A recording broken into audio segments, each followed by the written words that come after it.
So rainy season వచ్చేసింది. So చాలా మంది పేషెంట్స్, మేడం ఈ రైనీ సీజన్ లో మేము ట్రీట్మెంట్స్ ఏమైనా తీసుకోవచ్చా, లేదా ఏమైనా మాకు ఈ సీజన్ లో రిలేటెడ్ టు పర్టికులర్ గా ఏదైనా టిప్స్ అనేవి అడ్వైస్ చేయండి అని చెప్పి అడుగుతూ ఉన్నారు. హలో అండి, ఐఎమ్ డాక్టర్ కీర్తి, మీ fertility specialist, 49 hospital Vizag branch నుంచి మాట్లాడుతున్నాను.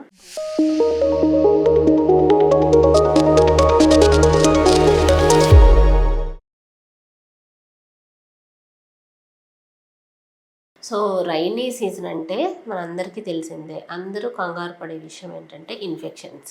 సో మీరు సపోజ్ ట్రీట్మెంట్ తీసుకుంటున్నారు, ఎయిదర్ ఐయుఐ కానీ ఐవీఎఫ్ ట్రీట్మెంట్లో కానీ ఉన్నప్పుడు మీకు ఏదైనా ఫీవర్ రావడం కానీ, కోల్డ్ కాఫ్ కానీ ఇటువంటివి వచ్చినా కూడా యూజువల్గా ట్రీట్మెంట్ అనేది మీరు కంటిన్యూ చేసేయచ్చు. సో బట్ దానికి సంబంధించిన కొన్ని ప్రికాషన్స్ అనేవి తీసుకోవాలి. బట్ ఏంటంటే రొటీన్గా కాఫ్ కోల్డ్ ఎక్కువ సార్లు వస్తూ ఉంటుంది. లేదు కొంతమంది సివియర్గా సైనసైటిస్ ఎక్కువగా ఉన్న పేషెంట్స్ ఉంటారు. సో వాళ్ళు ఏంటంటే ఆ మెడికేషన్స్ దాంతో పాటు మళ్ళీ ఈ మెడికేషన్స్ తీసుకుంటే కొంచెం ఒక్కొక్కసారి ట్రీట్మెంట్ అనేది డిస్టర్బ్ అయ్యే అవకాశం ఉంటుంది. సో మెయిన్గా అన్నెసరీగా మీరు అన్నెసరీగా బయటికి వెళ్ళి రెయిన్లో తడవడం కానీ, లేదా బయట స్ట్రీట్ ఫుడ్స్ అనేవి ఎక్కువగా తిని డయేరియా లాంటివి వస్తూ ఉంటాయి. సో ఇటువంటివి కొంచెం అవాయిడ్ చేస్తే మంచిది. So as much as possible కొంచెం ఇంట్లో ఉండడానికి ట్రై చేయండి.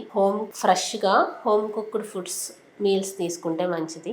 సో ఎక్కువ బయటకు వెళ్ళి అన్నెసరీ ఫుడ్స్ అవన్నీ తిని ఇలాంటి ఇన్ఫెక్షన్స్ వస్తే మనకి ట్రీట్మెంట్లో కొంచెం డిస్టర్బెన్స్ అనేది మీకు వస్తాయి. కాబట్టి సో ఇటువంటివి కొన్ని అన్నెసరీ థింగ్స్ ఒకటి అవాయిడ్ చేయాల్సి ఉంటుంది. సో ఇంకొకటి ఏంటంటే కొంచెము మీ ఇమ్యూనిటీ కొంచెం బూస్ట్ అవ్వడానికి సో సీజనల్ ఫ్రూట్స్ ఏమైనా దొరికితే సీజనల్ ఫ్రూట్స్ తీసుకోవడం కానీ, వెజిటబుల్స్ తీసుకోవడం కానీ యాజ్ మచ్ యాజ్ పాసిబుల్ మీరు తీసుకోవాల్సి ఉంటుంది. సో మీరు సీజన్కి సంబంధించి సమ్మర్ సీజన్లో అయినా రైనీ సీజన్లో అయినా మనము ఏ సీజన్లో అయినా ట్రీట్మెంట్కి రిలేటెడ్ ఏ సీజన్లో అయినా చేసుకోవచ్చు. ఐవీఎఫ్ ట్రీట్మెంట్ కానీ ఐయుఐ ట్రీట్మెంట్ కానీ. బట్ ప్రొవైడెడ్ ఈ అన్నెసరీ డిస్టర్బెన్సెస్ వల్ల కొంచెం డిస్టర్బ్ కాకుండా మీరు కొంచెం కేర్ఫుల్గా డిసిప్లైన్డ్గా ఉన్నట్లయితే మనకి ట్రీట్మెంట్ అనేది ఇంకా బెస్ట్ సక్సెస్ రేట్ అనేది వస్తుంది. Thank you so much.